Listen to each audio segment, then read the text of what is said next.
Terima kasih sudah setia bersama channel ini. Jangan lupa like, komen, dan subscribe. Selamat membaca dan mendengarkan. Bab 876.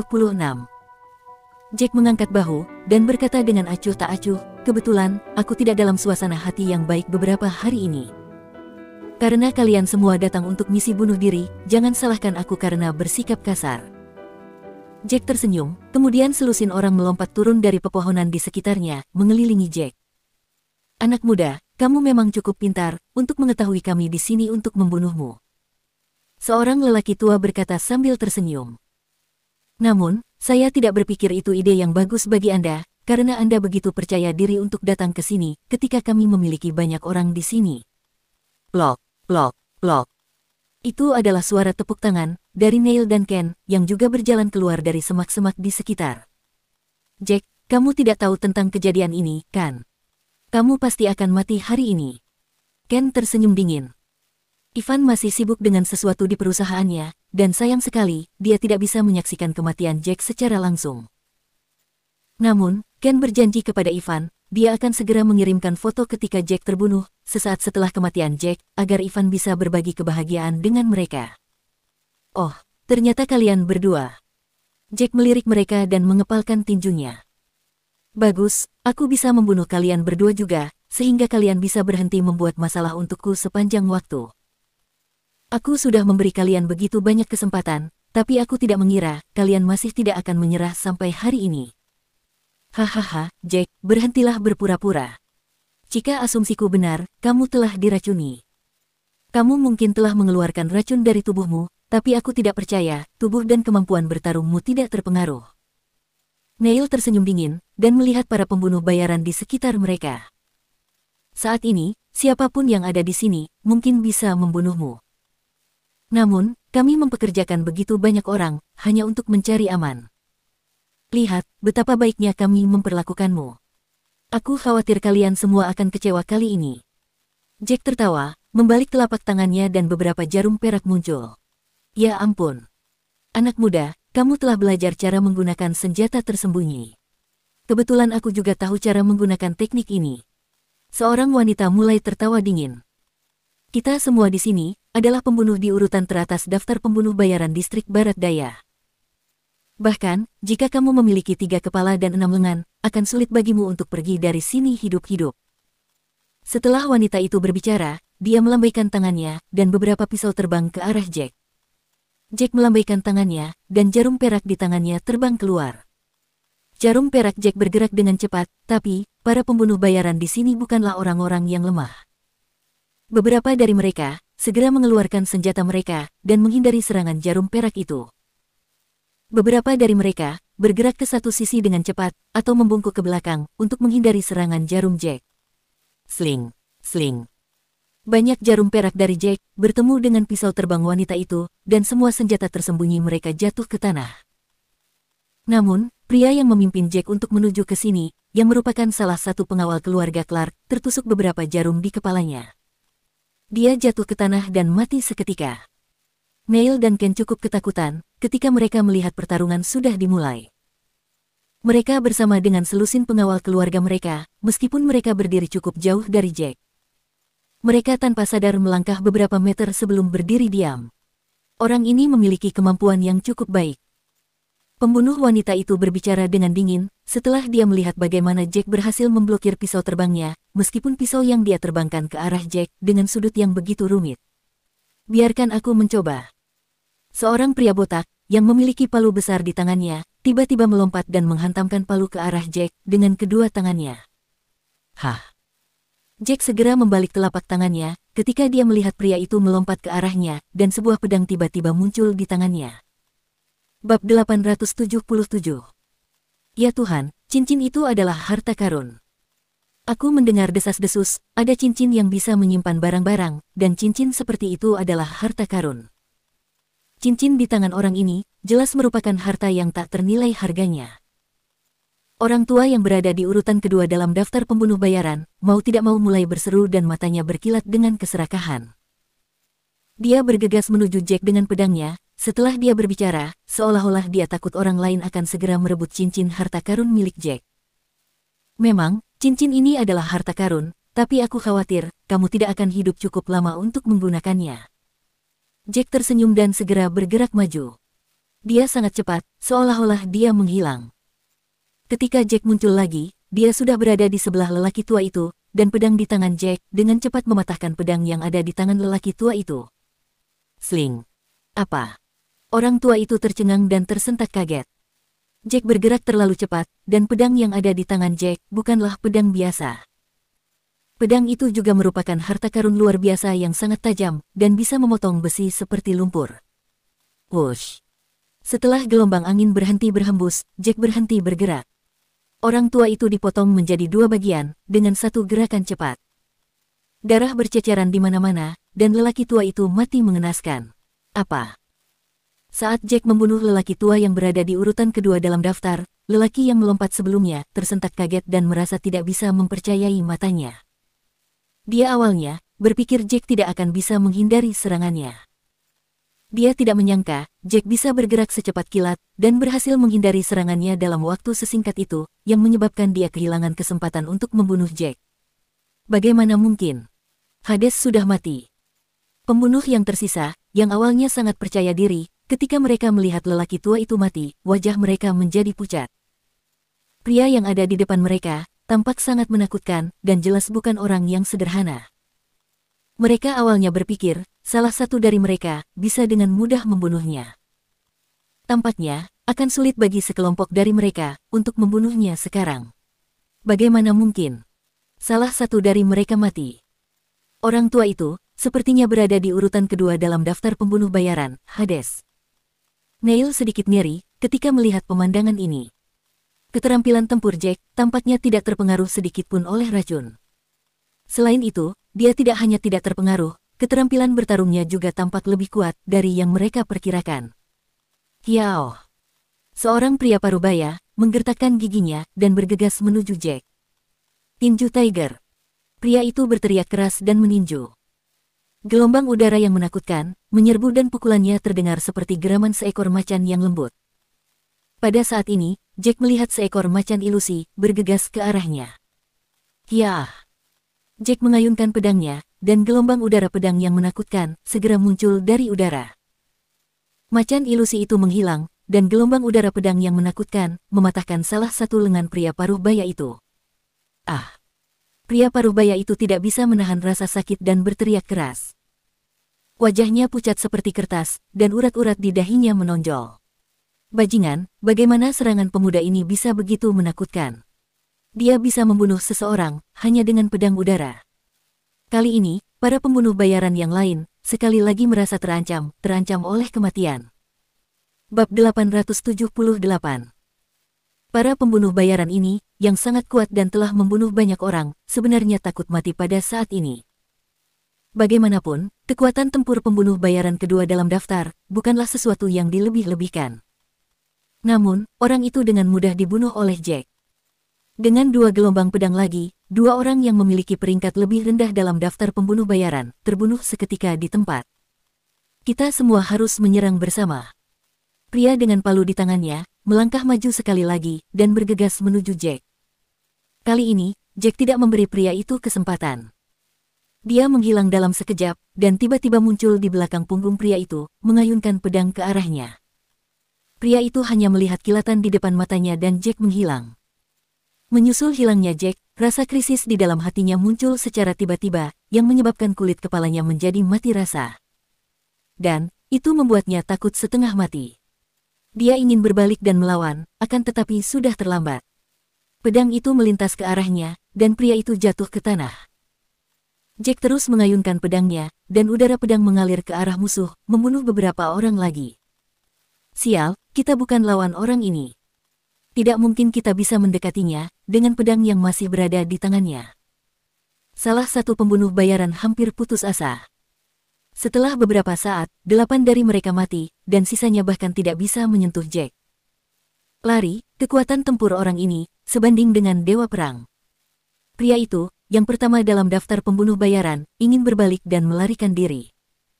Sayangnya, Jack tidak memberi mereka kesempatan untuk melakukannya. Dia dengan cepat membunuh mereka, dengan beberapa ayunan pedangnya, dan para pembunuh bayaran itu jatuh ke tanah dengan tatapan ngeri di mata mereka. Mustahil. Bagaimana ini mungkin? Lusinan orang ini adalah master dalam daftar pembunuh bayaran. Neil dan Ken tidak percaya dengan kenyataan yang ada di depan matanya.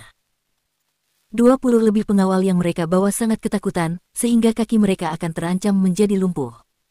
Giliranmu. Jack tertawa dan berjalan ke arah mereka, selangkah demi selangkah. Serang. Serang dia. Tahan dia. Ken sangat ketakutan, sehingga dia berteriak pada pengawalnya, saat dia berbalik dan bersiap untuk melarikan diri. Lari. Para pengawal itu sangat ketakutan. Ada begitu banyak master di sana, dan tidak satu pun dari mereka yang menjadi lawan Jack. Bagaimana mungkin bagi mereka, pengawal biasa, bisa menjadi lawan Jack? Jack menyeringai dingin, dan segera menyusul orang-orang ini. Dia membunuh Ken, Neil, dan para pengawalnya di tempat. Bab 879.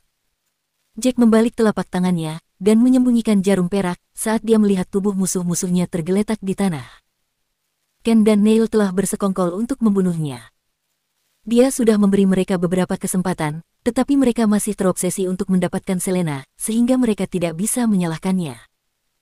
Adalah hal yang baik untuk membunuh lawan-lawan ini, karena itu akan menjamin kehidupan yang damai di masa depan. Namun, Jack bertanya-tanya, mengapa Ivan dan Sena tidak datang? Akan lebih baik jika mereka berdua datang, karena ini akan mencegahnya dari kekhawatiran lain, jika Jack bisa membunuh mereka juga. Terutama Sena, yang meracuni dia sebelumnya. Jika dia ada di sini, Jack tidak akan menunjukkan belas kasihan padanya. Pada saat ini, seorang lelaki tua tersenyum ramah, di depan halaman villa Jack, dan menangkupkan kedua tangannya ke arah Joan. Salam, Nyonya, saya kepala pelayan keluarga White saat ini. Kami datang ke sini, ingin mengundang Anda, dengan harapan Anda dan Tuan Muda dapat kembali ke keluarga White. Keluarga White dalam bahaya besar, dan Tuan White sedang sakit parah. Wanita muda di sisi pria tua itu juga angkat bicara.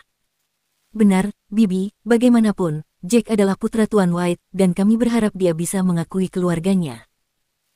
Joan mulai tersenyum dingin, ketika dia mendengar apa yang mereka katakan, bagaimana kalian memperlakukan kami sebelumnya. Kalian berharap anak saya akan kembali sekarang, karena dia memiliki beberapa prestasi. Mata Joan memerah saat dia berbicara. Apakah kalian tahu, bagaimana aku bertahan selama bertahun-tahun dengan Jack? Apakah kalian tahu betapa sulitnya hidup kita? Nyonya, bagaimana itu bisa terjadi? Bukankah Tuan meminta seseorang untuk mengirim kalian $1 juta setiap tahun? Meskipun tidak banyak, itu seharusnya cukup bagi kalian untuk menjalani kehidupan yang nyaman, kan? Pria tua itu mengerutkan kening. Dia tahu bahwa 1 juta adalah jumlah yang kecil untuk keluarga White, tetapi itu pasti cukup bagi orang normal untuk menjalani kehidupan yang nyaman. Apa? $1 juta? Joan tercengang ketika mendengar pernyataan itu, dan ketidakpercayaan tertulis di seluruh wajahnya. Saya tidak tahu apa yang sedang kalian bicarakan. Sejak kapan Nash White memberi kami $1 juta setiap tahun? Kami tidak pernah menerima apa-apa. Ketika saya sakit sebelumnya, dan membutuhkan $1 juta untuk operasi saya, Jack berlutut di depan rumah keluarga White sepanjang malam. Akibatnya, dia dihina dan dipukuli oleh sekelompok orang, yang dipimpin oleh seorang wanita. Jack bahkan diminta untuk pergi, dan meninggalkan keluarga White. Seorang wanita. Lelaki tua itu terkejut dan segera berkata, Nyonya, kami tidak tahu tentang kejadian itu. Sebagai kepala pelayan keluarga White, saya tidak tahu hal seperti itu pernah terjadi. Dia berhenti di sini, dan akhirnya berbicara dalam kesadaran. Tidak heran Tuan Muda Jack memiliki sikap yang apatis kepada kami, ketika kita bertemu dengannya kemarin, dan dia menolak untuk mengikuti kami kembali kepada keluarga White. Ada kesalahpahaman besar di antara kita. Kamu tidak tahu tentang kejadian ini. Wanita itu mengatakan bahwa dia melakukannya di bawah perintah kepala pelayan dan Tuan White. Dia meminta Jack untuk pergi, dan bahkan memanggilnya anak haram. Joan juga terkejut dan langsung menjawab. Aku mengerti sekarang. Pria tua itu mengepalkan tangannya. Itu pasti wanita itu, Lily Lagorio. Dia seorang wanita yang kejam, dan sudah banyak melakukan hal-hal yang mengerikan. Tuan White masih meminta seseorang untuk mengirimi Anda uang, meskipun dia tidak memiliki banyak kekuatan dalam keluarga White dan tidak berani menjemput kalian kembali karena dia takut pada keluarga Lagorio. Sepertinya, Lily yang telah melakukan perbuatan buruk ini. Wanita ini. Joan tersenyum dingin. Dia menggertak kita, ibu dan anak, bertahun-tahun yang lalu. Joan terus berbicara. Ini cukup lucu bagi saya, karena Nash White tidak pernah datang mencari kami selama bertahun-tahun. Mengapa dia datang sekarang? Selain itu, dia takut pada keluarga Lagorio bertahun-tahun yang lalu, tetapi dia menginginkan bantuan mereka untuk menjadikan keluarga White menjadi keluarga aristokrat yang tertutup. Mengapa? Apakah dia tidak takut pada mereka lagi? Orang tua itu tersenyum pahit dan berbicara tanpa daya. Keluarga Lagorio sebelumnya cukup kuat dan memberikan banyak bantuan kepada keluarga White. Tapi sekarang, setelah keluarga White menjadi keluarga aristokrat yang tertutup, keluarga Lagorio kehilangan banyak master pada pertempuran besar setelah mereka menyinggung keluarga kuat yang lain. Status keluarga Lagorio sekarang telah menurun. Karena dia tidak takut dengan keluarga Lagorio sekarang, dia ingin mengakui Jack adalah putranya.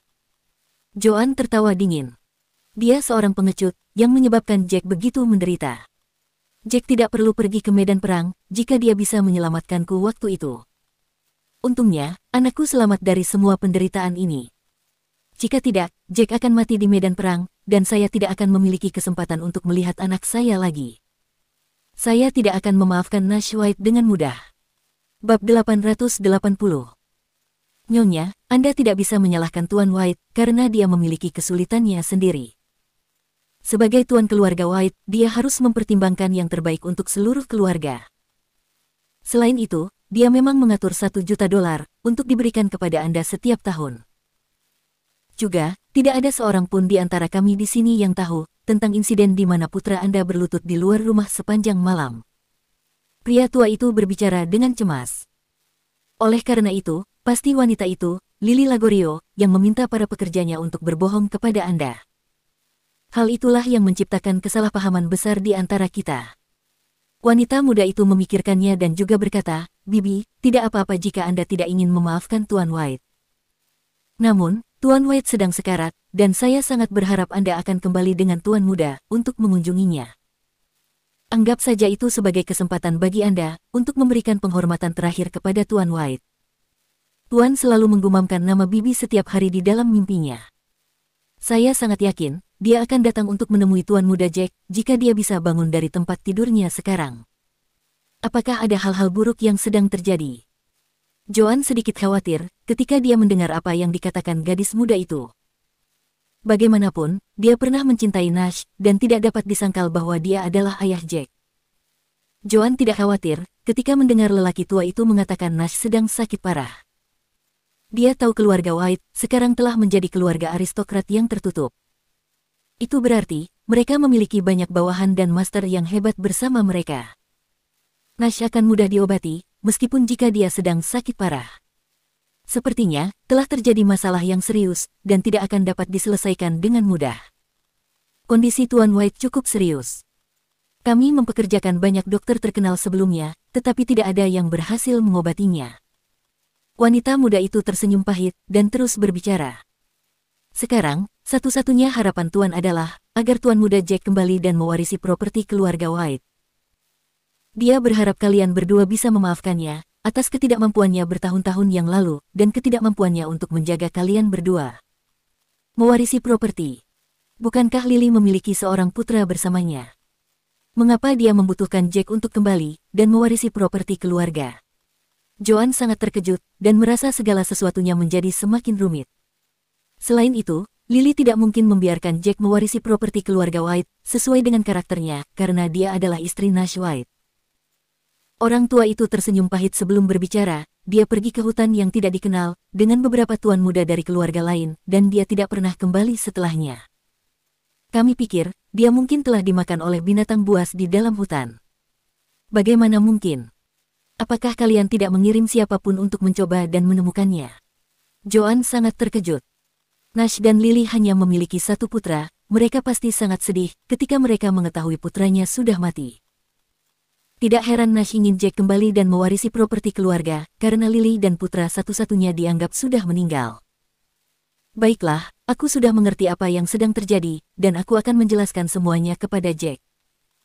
Namun, aku tidak yakin apa keputusannya, tapi aku akan menghormati apapun yang dia putuskan. Joan memikirkannya dan berkata kepada mereka, "Kami sudah menyewa rumah di dekat sini selama 1 minggu. Jika Tuan Muda Jack mau mengikuti kami kembali, dia bisa datang kapan saja dalam minggu ini."